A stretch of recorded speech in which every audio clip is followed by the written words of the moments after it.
జ్ఞానస్వరూపుడైనటువంటి యొక్క ఆనందాన్ని ఇచ్చేటువంటి, ఆనందమయం చేసేటువంటి యొక్క హయగ్రీవుణ్ణి ఇవాళ మృగశిర నక్షత్రం రోజున ఇలా ప్రతిష్ఠ కావటంలో అంతరార్థం ఏంటో తెలుసునా అమ్మ? పలు గుణములు మనలో ప్రవేశించి ప్రకాశించడానికి ఫాల్గుణ మాసంలో వచ్చారు. వృద్ధి చెందేటువంటి యొక్క చంద్రుని యొక్క వెన్నెలలు అమృతమంతా ఒక కొండ అయితే ఆ కొండ పక్కనే మనం నివసించడానికి వచ్చారు. అదే విజయకీలాద్రి.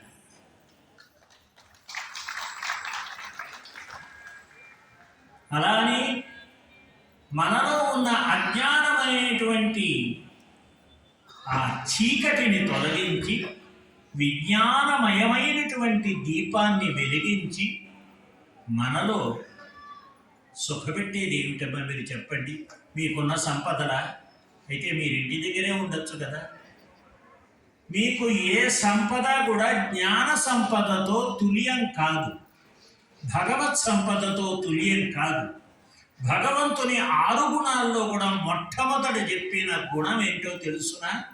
జ్ఞాన, 2 శక్తి, 3 బల, తర్వాత ఐశ్వర్య, వీర్య, తేజ. ఈ షడ్గుణ పరిపూర్ణుడైనటువంటి వాడే స్వామి. షడ్నాం భగ ఇతీరణ అంట. కాబట్టి ఇటువంటి అదృష్టానికి మనమంతా దగ్గరగా ఉన్నాము. మీరు ఆలోచించుకోండి తండ్రి. సమస్త లోకములకు కూడా అతల వితల సుతల రసాతల తలాతల మహాతల పాతాళ లోకములకు, భూలోక భువర్లోక సువర్లోక జనోలోక తపోలోక సత్యలోకములకు జ్ఞానం లేదే అరక్షణం గడవదు. మీకు ధనం ఉన్నది, వాడుకునే విధానం తెలుస్తేనే కదా. ఆచార్య తిరువుడి దగ్గర మీకున్నటువంటి పత్రం, పుష్పం, ఫలం, తోయం సమర్పిస్తున్నారు. దానిలో స్వామి చూసేది ఏంటో తెలుసిన? భక్తి. భగవద్గీత మొత్తం కూడా తగ్గిస్తే మీకు దొరికిన రహస్యం ఏమిటి? అహం భక్తపరాధీన భక్తాస్తేతీవ మే ప్రియ యో మద్భక్తస్తమే ప్రియ. భక్తి భగవతి మనః స్థిరీకరణం. భక్తి భగవంతుని యొక్క పాదాల యందు ఎవరైతే మనస్సును అలా అంకితం చేస్తారో వారే భక్తులు. అలాంటి వాళ్ళంటేనే నాకు ఇష్టమని చెప్పారు స్వామి కూడా. వైకుంఠనాథుడు కూడా, రామచంద్రమూర్తి కూడా ఆయన అవతారాలే కదా. ఆ అవతారాల్లో వరసనే విడవకుండా ఉన్న ఆది జీవుడు ఎవరంటే ఆది శేషుడు. ఎన్ని కైంకర్యములు చేసిన ఆయన పడకగా ఉన్నా, దిండుగా ఉన్నా, పోని కుర్చీగా ఉన్నా, పాదపీఠంగా ఉన్నా, నేను ఇంకా ఏం చేయాలో ఇంకా మిగిలే ఉన్నాయి స్వామి అంటాట. అందుకని శేషుడైనా ఎన్ని కైంకర్యాలు చేసినా రామానుజులు ఒక్కటి అనేవారు, స్వామి ఇంకా మిగిలే ఉన్నాయి నీకు చేయవలసినటువంటి. 120 సంవత్సరాలు ఆయన జీవించుకున్నారు. శేష విషయమద్యాపి వర్తమానం వర్తిష్యమాణం చ సర్వం క్షమస్వ. మదీయ అనాది కర్మ ప్రవాహ ప్రవృత్తాం భగవత్స్వరూప తిరోధానకరీం విపరీత జ్ఞాన జననీం.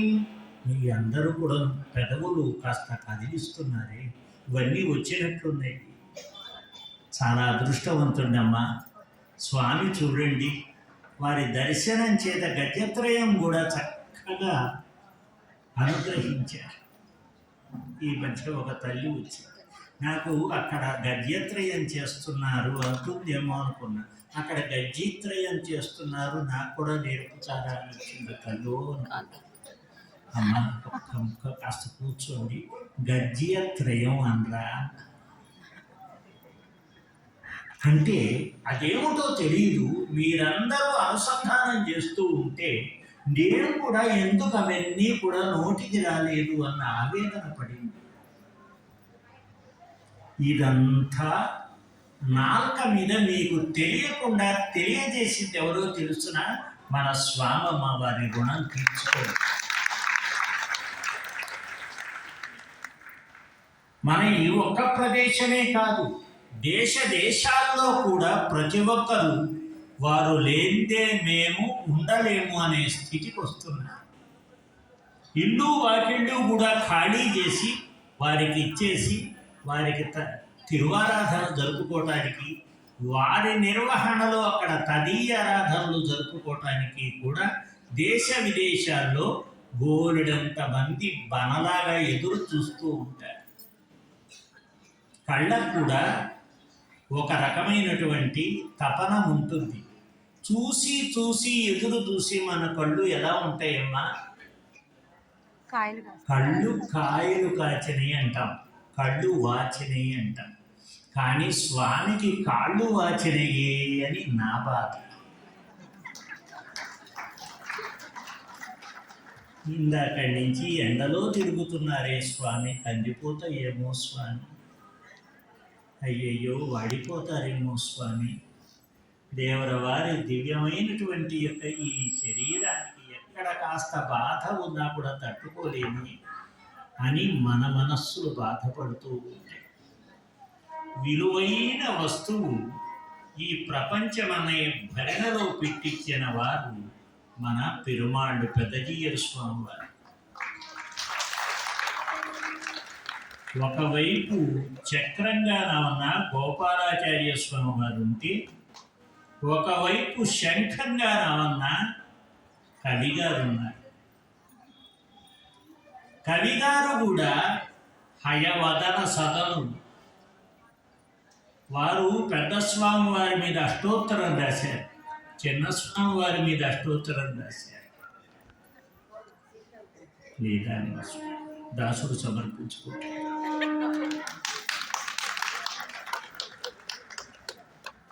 ఒకరు వెళ్ళిన దోవకు నేను వెళితే అపచారం అవుతుందని వారికి భంగాలు కలగకుండా పెట్టడం నా అలవాటు. అంటే వారికంటే మించి నేను రాశాననేటువంటిది అకించన అంటాం నాకు ఇష్టం. రెండోది అవ్యయాయ నమః ఒకటి ఇష్టం. వ్యయమైన కొద్ది ఇష్టం ఉండదు నాకు. అందువల్ల స్వామికి సమర్పించుకుంటాను. ఆయన యొక్క వైభవాన్ని ప్రకటించే రీతిగా 108 నామాల్లో మనం ఆయన పదపూజ చేసుకునేటువంటి యొక్క భాగ్యం కూడా మనకు లభిస్తుంది. మనసా గురుపాదములు ఆశ్రయింపవే. కవిగారు ఉన్నారు. హయగ్రీవుడి కటాక్షం ఏంటో తెలుసునా అమ్మ? మామూలు మన మానవ శరీరమే, ముఖం మాత్రం గుర్రం. లక్ష్మీ నరసింహస్వామి కూడా శరీరం అంతా మనలాంటిది, కానీ ముఖం మాత్రం సింహం. చూశారా? కాబట్టి ఈ హయవదములు ఒక చేత్తో నామన్న మాల పట్టుకున్నాడు. ఏం మాల? జపమాల. ఏం జపమాల? పగడాల మాల. ఒక చెయ్యి చిన్ముద్ర, జ్ఞానముద్ర. ఆయన మొట్టమొదటి శ్లోకం ఏంటి? వేదాంత దేశికులది. జ్ఞానానందమయం దేవం జ్ఞానానందమయం దేవం నిర్మల స్ఫటికాకృతిం ఆధారం సర్వ విద్యానాం హయగ్రీవముపాస్మహే. ఈ ఒక్క శ్లోకంతో 33 శ్లోకాలు మీకు వచ్చినట్టు భావిస్తారు.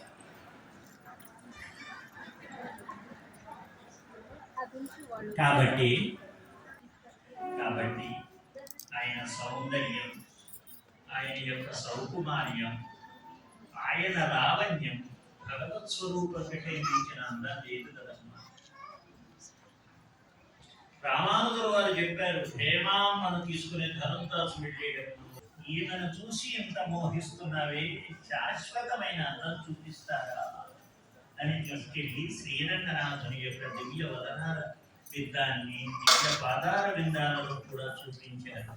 అందరితో వారు అసలైన స్వరూపాన్ని చూసి తదేక భక్తి కలిగి ఒకే పానపట్ట మీద దేవేరితదే స్వామి. పాల సముద్రంలో ఉండేటువంటి స్వామి సన్నిధికి చేరారు.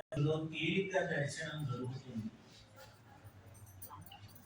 తిరుమలలోన అంటున్నారు ఎవరు, అక్కడ ఇస్తారు స్వామి. అక్కడ వైకుంఠంలో కూడా అంతే. మనం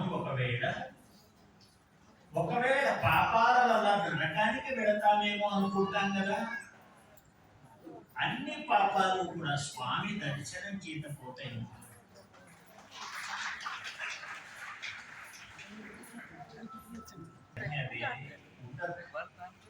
ధన్యత చెందాలి అంటే ఒక 14 లోకాలు ఎప్పుడూ స్వామి పక్కనే ఉంటాయి. ఎవరో తెలుసిన సాలగ్రామ శిలలు ఎక్కడ దొరుకుతాయమ్మా మనకి? నేపాల్లో దొరుకుతాయి. ఇక్కడ స్వామి నేపాల్కు సంబంధించిన స్వామి ఉన్న సాలగ్రామ శిలాచక్రే భువనాని 14. అందుకనే స్వామి